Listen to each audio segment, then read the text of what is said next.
ગામડા ગામમાં સંધિ આવે તો એ સંધિ બોલે એમાં આપણે ન સમજવી, આપણે બોલવી એમાં સંધિ ન સમજ. એમાં એક ગામમાં સંધિ આવ્યા છે એટલે ભાઈ કીધું છે કે તમારે જમવું હોય તો બપોરે અમારી ઘરે વહી આવજો. એટલે બપોરે સંધિ જમવા ગયો.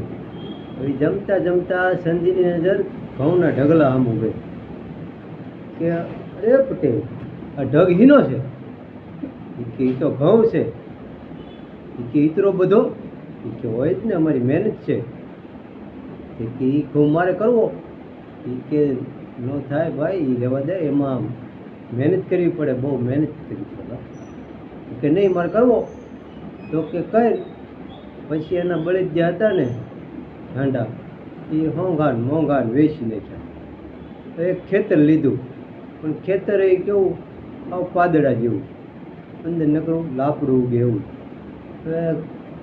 ઘઉં વાય ખરા, ઘઉં ઉગ્યા પણ થોડાક દી થયું ને એટલે ઘઉં બધા બળી ગયા, ખેતર થઈ ગયું સાફ તોલા જેવું. પછી સંજી રોયો બહુ, પણ હવે ત્યાં તેને કોણ છાનો રાખે એટલે એને મેળે છાનો રહી ગયો. પછી હાલતો ગામના ભાઈઓ ટિકિટ ભાડાને પૈસા નહીં એટલે હાલતો આવ્યો. એમાં એક ગામમાં આવ્યો. ગામમાં એક દીકરીને વળાવતા હતા. દીકરી હારે જાય ને એટલે રોતી હોય, આ રોતી હતી. આને એમ કે એણે ઘઉં કર્યો.